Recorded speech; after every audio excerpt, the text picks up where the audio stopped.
With the trade deadline breathing down our necks, this week could literally define the future of the Seahawks.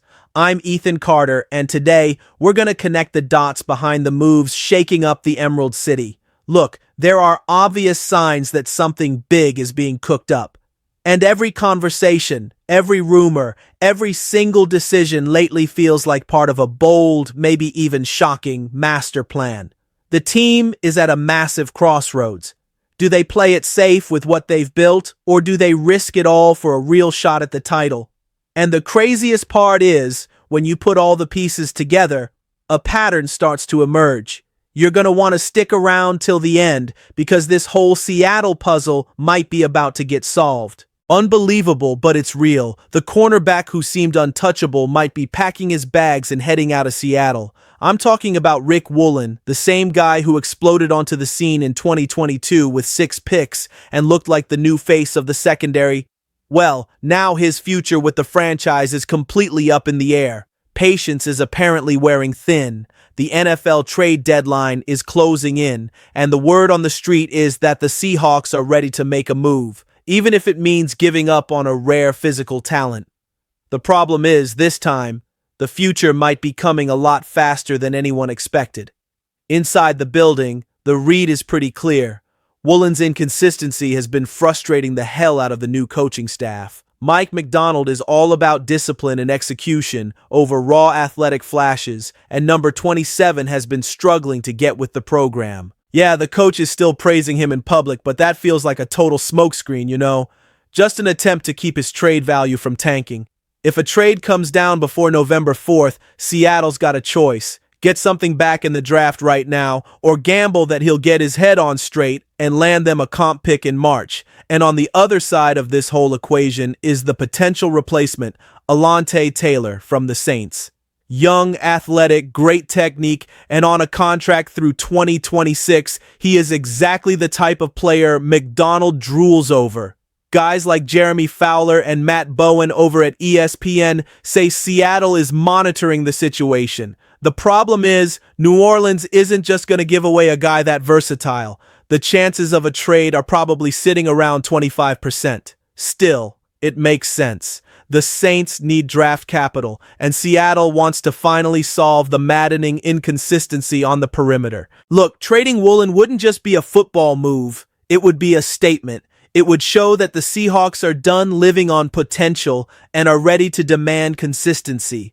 You've already got a solid foundation with Josh Jobe and a healthy Devin Witherspoon. Bringing in a guy like Taylor would transform that group into a more physical, more cerebral unit, ready to bring back that old Legion of Boom spirit, but, you know, with a modern edge. Woolen could still turn it all around. Come on, we've all seen it. When he's locked in, he's one of the most dangerous corners in the entire league.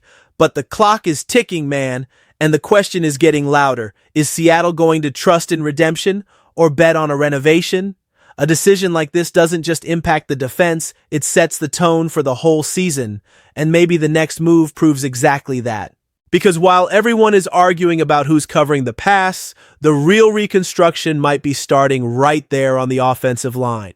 This is going to sound crazy, but sometimes the right phone call can change the entire destiny of a season, and that's exactly what the Seattle Seahawks might be about to do. Call up their old coach and try to pull off an improbable rescue mission for Jackson Powers Johnson, the former Las Vegas Raider who was once seen as the future of that franchise. The kid's only 22, drafted in the second round in 2024, and he's already on the outs in Vegas after getting benched by Pete Carroll, of all people. His market value has absolutely cratered, but in Seattle, with the interior of their O-line in shambles, he'd get back the two things he needs most: confidence and a scheme that actually fits. On paper, the Seahawks look great. The team is 5-2, tied for the lead in the NFC West with the Rams and 49ers, and they've got this rare balance, top 10 offense and defense. But down in the trenches, there are cracks. Center Jalen Sundell has been struggling in protection, and the rookie, Gray Zabel, despite his hustle, is still making communication mistakes on double teams. With Sam Darnold getting pressured up the middle on nearly 30% of his dropbacks, the need for a reinforcement is real, and that's where Powers Johnson comes in, a name that wouldn't just be a replacement, but an investment in stability. The ex-Raiders got a resume. At Oregon, he was one of the most dominant centers in college football, and even with his rookie ups and downs, he finished 2024 as a top 40 center in the league, according to PFF.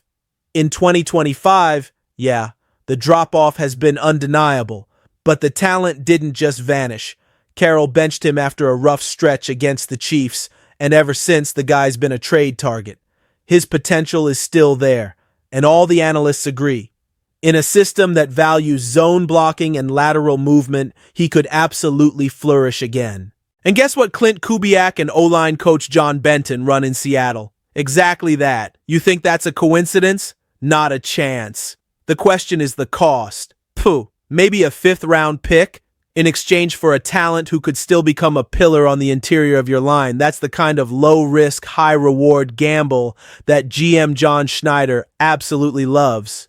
But there's something more here than just X's and O's. This kind of move would have an immediate psychological impact. It would show that locker room that the front office believes in this group and is willing to go get it now while the window is open.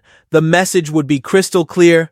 The Seahawks are not going to waste this moment, and if the defense is already this dominant, can you just imagine what would happen if the offense had a little more time in the pocket? This move would make even more sense if you see it as part of a bigger plan. A solid offensive line would support a more aggressive attack, ready to go toe-to-toe with tough defenses in December and January. But there's a wild detail here. While the team is thinking about protecting Darnold, some are arguing they should reinforce the other side of the line with something much, much bigger at stake, because the next rumor involves a heavy hitter, literally. Okay, this is where the debate goes to a whole other level. If the first two moves would be smart, this third one would be a blockbuster.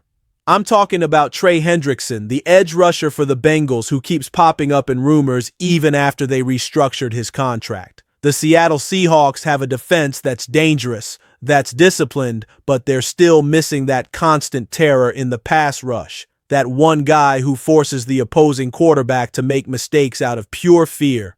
And Hendrickson is exactly that. A walking nightmare for tackles and offensive coordinators. The weird thing is, the conversation has started up again, even with Cincinnati staying competitive after bringing in Joe Flacco, the veteran who's holding down the fort while Joe Burrow recovers. Still, Hendrickson's name keeps getting mentioned, and it's not by accident. The man already has 7 sacks this season and 41 over the last 3 years. That is pure elite. The Seahawks, on the other hand, are facing a frustrating reality. Boy Maffei and Derek Hall combined still don't have a single sack in 2025.